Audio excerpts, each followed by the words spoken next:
테나 감독이 나쁘지 않을 수도 있다. 그래요? 시간을 좀 이제 충분히 줬기 때문에 본인이 이제는 본인이 원하는 선수 다 사줬고 여기서 더 달라고 하면은 이건 욕심쟁이에요. 네. 저희가 이제 프리미어리그 개막에 앞서서 팀들 한 팀 한 팀씩 살펴보고 있습니다. 오늘의 팀은 맨체스터 유나이티드입니다.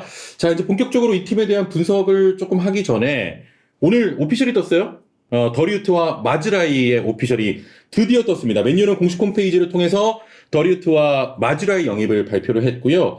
맨유에 따르면 더리우트는 2029년 6월까지 5년 계약 체결했고 1년을 연장할 수 있는 옵션이 또 별도로 있고요. 네. 마즈라이는 2028년 6월까지 계약했고 역시 1년 연장 옵션을 가지고 있습니다.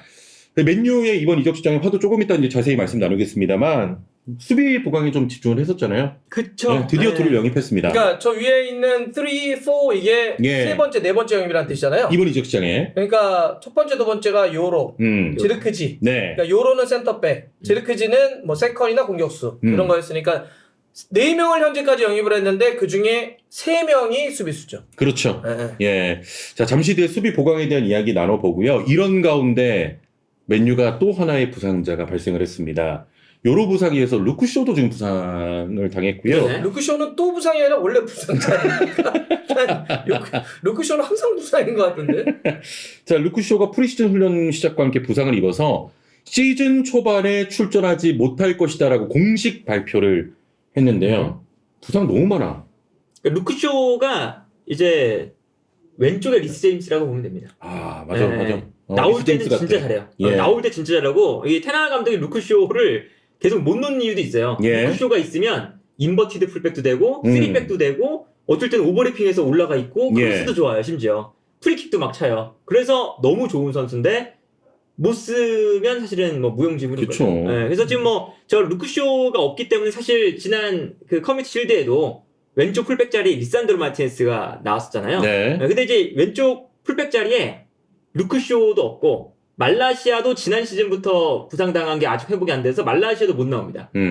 왼쪽 풀백이 일단 없어요. 네. 그래서 왼쪽 풀백 없이 시작해야 되는데 그러다 보니까 이제 뭐 개막하면 달로라던가 실제로 마즈라이도 왼쪽 풀백 보니까 마즈라이가 왼쪽이던가 이런 식으로 이제 될 수도 있고 리산드로 마티네스가 왼쪽 풀백 볼 수도 있고 어쨌든 이제 그 시즌을 시작한 다음에 약간 풀백 자리는 땜방식으로 벌써 또 좀 가야 되는 상황이 됐다. 오른쪽 완비사카도 좀 떠났잖아요. 네네. 웨스트햄도 떠났고. 그다음 요로는 어쨌든 다쳤고. 다쳤죠. 요로도 한 3개월 다쳤다고 하니까 어쨌든 많이 보강을 했는데 부상 변수들은 있다. 그렇지. 아니 근데 이 정도면 사실 뭐가 문제가 있는 거 아니야? 너무 많이 다치잖아, 맨유 가면. 그래서 이제 그 뭐 훈련 방식이나 이런 거에 문제가 있는 거 아니냐라고 이제 이야기는 나오는데 그게 뭐 사실 정확하게 막 측정할 수 있는 건 아니니까. 자, 아무튼 이제 부상 소식도 좀 있고요. 그래서 이번 이적 시장에 맨유의 인아웃 한번 살펴보도록 하겠습니다. 말씀드린 대로 뭐 요로, 더리우트, 지르크지, 마즈라이를 영입했고 보낸 선수는 많아요. 정리를 좀 했습니다, 맨유도. 뭐 그린우드야 정리한 거고요. 완비사카 웨스트햄으로 떠났고. 그다음에 반더빅 떠났고 바란, 마시알, 윌리엄스, 암라밭 이런 선수들이 이래저래 뭐 임대 복귀했거나 떠났거나 뭐 이런 식으로 계약 정리됐거나 이렇게 해서 변화들은 좀 있는데 어쨌든 쭉 보시면 핵심은 수비 쪽이다.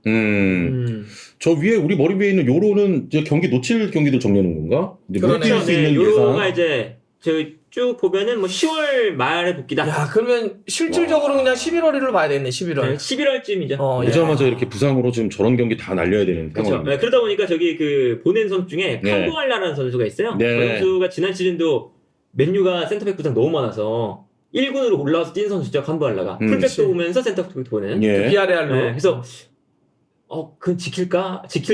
이런 얘기가 이제 실제로 나오고 있습니다. 또 비싸게 데려왔는데 아무튼. 그렇죠. 그래서 더리우트의 역할이 굉장히 중요하죠. 그렇죠. 굉장히 중요합니다 이제. 자, 아까 전에 이제 4명의 영입 중에 3명이 이제 수비 보강에 힘썼다. 그러니까 그 정도로 수비를 보강에 힘쓴 맨유인데 그 이유가 여기 좀 들어있는 것 같아요. 그러니까 뭐 지난 시즌에 수비력이나 이런 게 너무 안 좋았기 때문에 뭐 부상자들이 있어서 또 완전체로 또 뛰지 못하는 경기들이 많지 않습니까? 그래서 이제 수비 보강에 힘쓴 것 같습니다. 그 이제 저희 머리 위쪽에 있는 걸 보면 저 이제 실점과 관련한 건데 지난 시즌 맨유는 58골을 실점을 했는데 저기는 57로 써 있잖아요. 저희 자책골 하나 뺀 겁니다.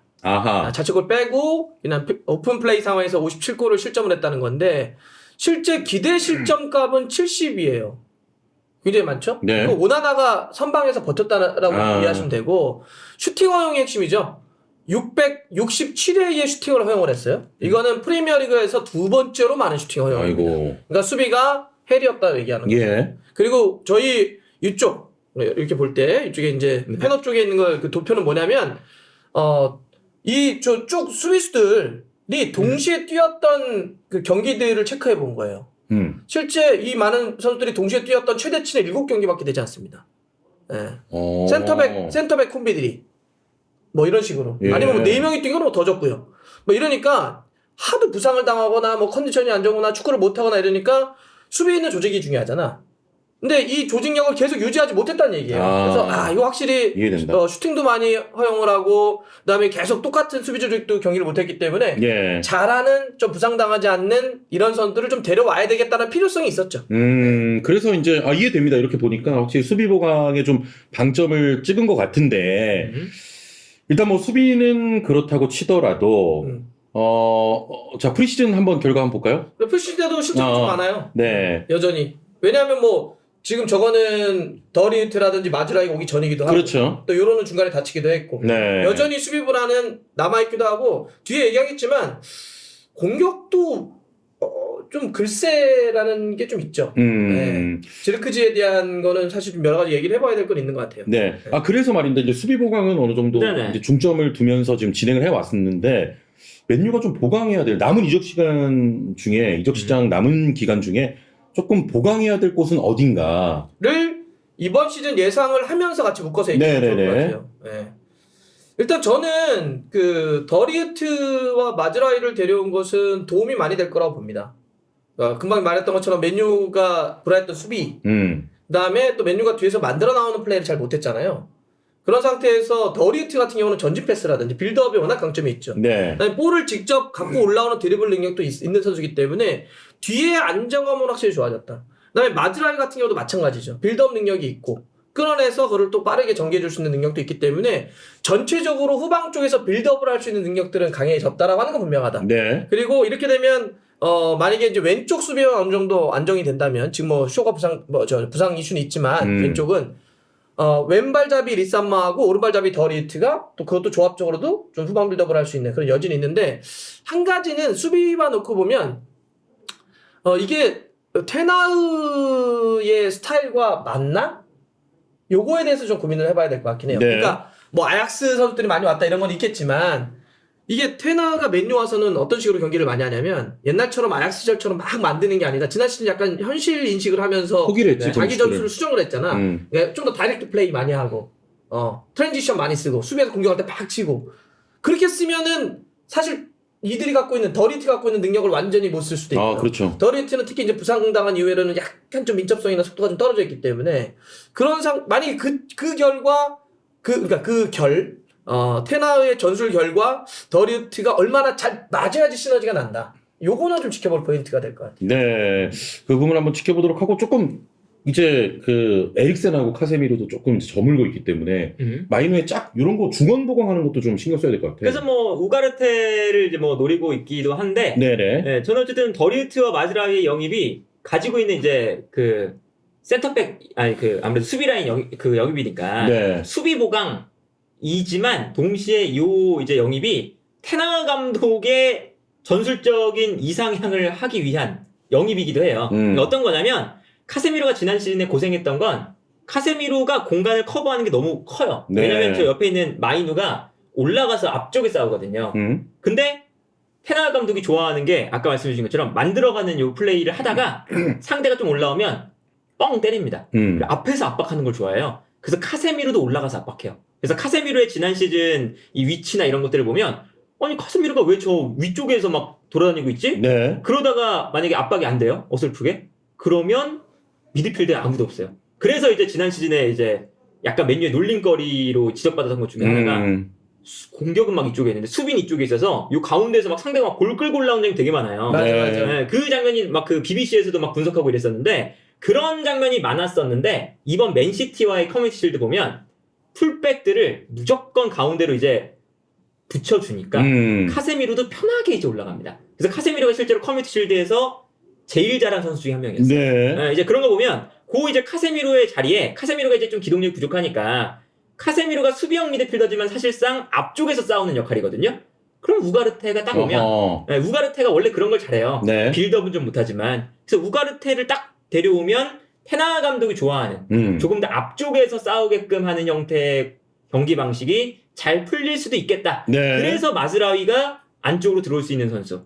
더리우트도 수비형 미드필더도 가능한 선수. 그러니까 저 수비 라인에 있지만 저 선수들이 저기에 있는 게 아니라 결국엔 카세미르를 도와주러 올라가거나 들어오거나 이런 플레이를 잘할 수 있는 선수들이라서 아주 좋은 역임인 것 같다. 네. 그래서 일단 저는 저 카세미로 자리에 우가르테 정도가 일단 필요한 것 같아요. 네, 우가르테, 포파나 이런 얘기가 나오고 있죠. 일단 마이누가 지난 시즌 그럼 상당히 성장을 했어요. 네. 그 파트너만 제도 왜냐면 지금 맥투미니도 정리 대상이니까 미드필더는 그쪽에 3선 미드를 들어오면 힘이 될 것 같은데 공격은 이번 프리시즌 보면 아마드 디알로 그다음에 가르나초 이런 선수들은 좀 좋은 모습 보여주고 있잖아요. 성장을 했다는 것도 느껴지니까. 예. 그러면은 앞쪽에 어쨌든 골을 넣을 수 있는 선수들의 문제인데 그러니까 이런 거죠. 그냥 그래도 좀 더 그 골을 잡아내는 스타일로 넣고 보면 호일룬이고 움직임만 넣고 보면 지르크지잖아요. 지르크지는 사실 골을 그렇게 막 엄청나게 대량 생산해내는 선수는 아니고 근데 호일룬이 그 역할을 해야 되는데 호일룬이 그러면 실질적으로 또 그런 골을 만들어내지 못하고 있고 그래서 난 이게 되게 고민이 될 것 같아요. 그래서 9번에 골을 넣는 위치를 어떻게 잡을 것이냐. 근데 저 같으면 사실 지르크지를 놔둬놓고 워낙 다른 이선이나 이런 쪽이 좋으니까 움직임을 통해서 하는 게 좀 더 역동성이나 아까 했던 것처럼 테나우가 좀 더 자기 스타일을 바꾼다고 한다면 그런 스타일이 좋을 것 같긴 하는데 근데 그렇게 될 경우인데 이거는 사실 전술적으로 되게 좀 복잡하고 골을 넣을 수 있는 확실한 선수가 없게 되면 좀 망할 수도 있는 전술이 되기 때문에 저는 어쨌든 지르키즈를 또 돈 들고 데려왔으니까 그런 식으로 썼으면 좋겠는데 그러면 골을 얼마나 실질적 결과적으로 넣을까? 이거에 대해서는 좀 지켜봐야 될 것 같아요. 어떻게 공격진 좀 어떻게 보세요? 맨유. 일단 안토니 없죠? 안토니. 왜 없어? 왜냐면 안토니가 이미 밀렸어요. 그래, 안토니 밀렸어. 아마드한테 이미 밀렸어요. 그래서 안토니가 아마 다음 시즌에는 백업 혹은 세 번째 이 정도 위치에 있을 겁니다. 근데 어쨌든 아마드 디알로가 다음 시즌에 이제 그 마이누처럼 보통 이렇게 약간 흔들릴 때 유망주들이 갑자기 튀어나와서 잘할 때가 있잖아요. 마이누가 그런 케이스잖아요. 아마드 디알로가 그런 케이스가 될 가능성이 매우 높다.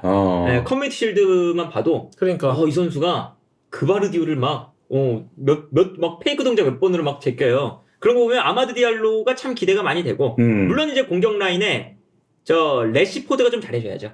그러니까 이게 어쨌든 그 테나 감독의 궁극적인 그런 형태도 오른쪽에서 막 흔들다가 넘어와서 레시포드 마무리. 늘 그랬죠 뭐. 형태를 많이 하잖아요, 늘. 근데 맨시티전도 그렇게 했는데 레시포드가 골대 맞추고 1대1 찬스에서 이상한 데 나가고. 욕 많이 먹더라. 그런데 이제 저기 자리에 레시포드도 이제 마음 놓을 수 없는 게 가르나초가 폼이 최근에 많이 올라왔어. 그래서 가르나초가 혹시나 저 자리를 이제 차지할 수 있을 만한 기회도 좀 생길 것 같다. 좋습니다. 일단 뭐 맨유 남은 이적 시장 계획도 저희가 적어드렸고 수비형 미드필더 이제 보강도 좀 필요한 맨유인데 지르키즈 어떻게 쓸까? 나 어떻게 쓸 것 같아 지르키즈는? 왜냐하면 사실 약간 쓰기 까다로운 카드기도 하거든. 약간 세컨이죠. 그러니까 이게 전방이 아니거든. 완전 최전방도 아니고. 키 크다고 해서 그게 아니야. 그래서 약간은 호일룬 밑에 쓸 수도 있을 것 같고 공존을 시켜서 부패를 오히려 약간 측면에 쓰는 오른쪽으로 하고 그럼 아마 디알로나 이런 디알로를 이제 오른쪽에 쓰고 레시포드가 못 레시포드 그러니까 공격은 조합 문제를 좀 봐야 될 것 같아요. 어떤 조합을 조합을 어떻게 짜기가 제일 중요해요. 근데 아직은 프리시즌에 선수들이 좀 늦게 합류를 해서 조합을 지금 못 찾고 들어가요. 그러니까 그 조합을 테나 감독이 뭐 어떻게 맞추느냐가 일단 가장 중요하다. 근데 1,000억 주고 데려왔는데 그 안토니는 백업해도 돼? 법에 안 걸려? 백업 좀 해야지. 맨유 성적을 1,400억이야. 법에 걸리는 거 아니야? 1,000억 주 데려왔는데 그동안 기회 많이 받았지 뭐. 아니 그래서 이제 뭐 맨유에 대한 뭐 이야기도 해봤는데 뭐 강점과 약점에 대한 이야기도 해봤고 어떻게 좀 챔피언스리그 경쟁 좀 할까요? 어떻게 보세요? 맨유 전망을 하고 가야지 그래도. 챔스 경쟁? 챔스 경쟁 한다고 봅니다. 충분히? 저도 챔스 경쟁에 그 권에 들어올 수 있다고 봐요. 사위 나쁘진 않아요. 사위 왔다 갔다 할 수 있다고. 선수 그래도 스쿼드는 괜찮다 선수. 근데 조합을 빨리 찾으면 빨리 찾을 조합 문제죠. 조합이. 그럼 경쟁이 유리하다. 빨리 찾을수록. 그러니까 이게 지난번에도 말씀드렸던 게 약간 진흙탕 싸움이에요 이번 4등이. 그래서 토트넘, 맨유, 뭐 첼시, 뉴캐슬 뭐 약간 애매한 그런 팀들 있죠. 네, 아스톤 빌라 진흙탕 싸움에서 챔스 경기를 막 우당탕탕 하면서 마지막까지 재밌게 갈 것 같다. 네.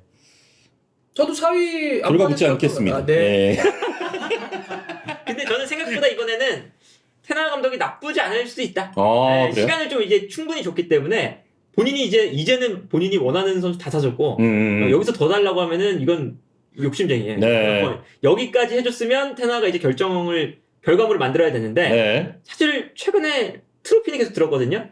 그래서 결과물 정도는 만들 수 있는 감독 같아서 저는 나쁘지 뭐 지난 않을 것 시즌도 뭐 FA컵 우승해갖고 살아남은 감독이잖아요. 그렇죠. 네. 결과물을 어쨌든 만들더라고요. 네네. 근데 이거는 우리 인직이 감스도 그렇고 뭐 당군도 그렇고 모든 우리 해축바들 뭐 프리미어리그나 이렇게 보는 사람들을 위해서는 우리가 맨유가 잘할 때 사람들이 좋아하지 않아요.